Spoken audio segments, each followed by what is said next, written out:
As Houston water customers struggled to get answers about inaccurate bills, KPRC2 investigative reporter Amy Davis is also struggling to get the city to release public records. How long have you been waiting to get these records? So I will say that we have made more than 24 open records requests over the last 18 months in our drained investigation. But the particular ones we're talking about here, we made the request on September 1st of 2022. So more than a year ago. Yeah, so 15 months ago. Wow. Tomorrow will be 15 months.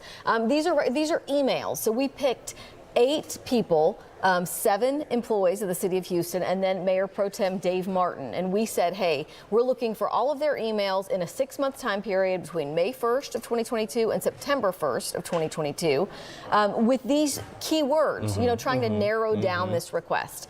The city first came back and said, oh, that's voluminous. It's going to take so much. It's going to be $560 something. We said, OK, we'll pay that. And they said, OK, we'll pay half now. We paid $283 back in 2022. And then almost a full month later, they said, OK, well, now we're going to ask the Attorney General if we have to release these emails to you. I'm like, why did you ask me to pay for them already if you didn't know that you were going to give them to me? You're taking my money, but yet not sure. So they said, okay, this is just the way we want it. We need to do it. So they asked the AG. The AG, actually, they can take quite a long time. Traditionally, we know that it takes a while for them to review. They have requests coming in from all over the state. By December 20th of 2022, they said, yes, we've reviewed it. Yes, you do have to release these emails, so get to it. Interesting. But it was so in March they hadn't released anything of this year. They hadn't released anything. That's 6 months later. We're like, where are the records? They're like, oh, we're so sorry. An employee was moved from one department to another. Actually moved from Houston Public Works to the mayor's office, and he dropped the ball. He's going to get right on this. Then they sent like 2 portions of the records, some in April, a little bit in May, and then nothing since then again. I mean, we haven't even received a quarter of the records that we're supposed to receive. And again, tomorrow marks 15 months. Tomorrow marks 15 months. So, a lot of times we like to explain the process to people. I was just going to ask you if we wanted to educate, I don't know if we have time to just enlighten people on how this works when we make that request. Yeah, sort of what, because people often hear, oh, well, that's public. Those are public documents. Just ask for them. And some agencies, some government agencies are very easy to deal with. Very. We're using the Texas Public Information Act. And so it basically says that the city has 10 days to respond to you.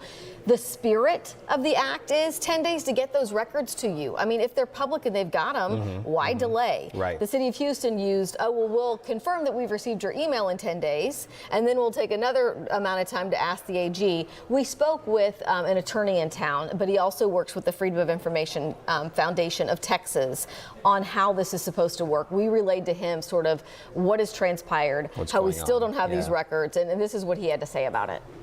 Yeah, and that's very unfortunate because it almost seems intentional that they're trying to run out the clock. In that by the time some of this stuff comes to light and by the time it's turned over and disclosed, the people either responsible or that have the authority to make an impact on this issue will have exited out of this administration and a new administration will have come in.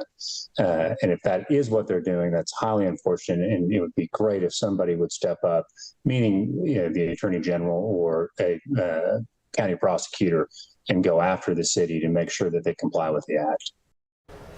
What he's referring to there is that's possible. It's very, very rare that the Texas Attorney General steps in and says, hey, we're going to sue because we told you to release these records and you did not.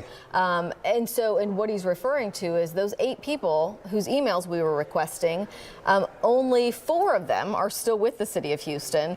3 of them, Mayor Dave Pro Tem and 2 of his staffers, they'll be out at the end of this year because his term is over. Will their emails still be accessible under the public records request? Yes, their emails should still be accessible. But at the end of the day, they're gone. How are we holding them accountable? Exactly. I mean, oh, he said this, and by now it's more than 2 years ago.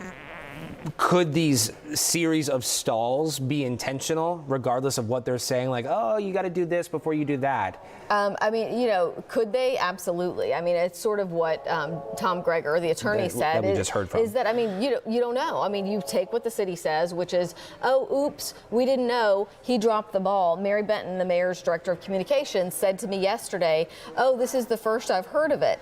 I'm trying not to go back and forth, but I emailed her office on March 27th, that was the first that she heard when she said, oh, we're going to get him right on it. And then in November, I'm like, hey, where are they? Oh, this is the first I've heard of it. No, actually, you heard about it 6 months ago. Extremely frustrating. Yeah. I know you will stay on this. What is next for the Drained series? So I'm working on a story right now. Actually, our investigations have gotten the attention of candidates running for Houston mayor. That story will be coming up later today. There was a recent mayoral debate where they talked about pieces of our investigation with the fraudulent contracts going to City of Houston employee friends and relatives. That's coming up today. And the next week, we want to pay a lot of attention to the city council meeting, which you will be in attendance. We will be there yeah. on December 6th, because that is where the mayor says he's introducing this ordinance to change the way we're billed, and 3 city council members are introducing their own proposed change to an ordinance. So we're going to see how all that goes. And we broke that down on Tuesday during Pop Off Politics. Right. Okay. Well, thank you very much for coming on the show this morning. We have really gone all in on this investigation, mostly Amy over here and her team of producers doing an excellent job on getting answers for you. When you head on over to our website, click2houston.com/drained, that is where you will find the dozens of stories Amy and her team of producers have provided relief to Houstonians. You will also see how city leaders have reacted to her series of investigations throughout the past year.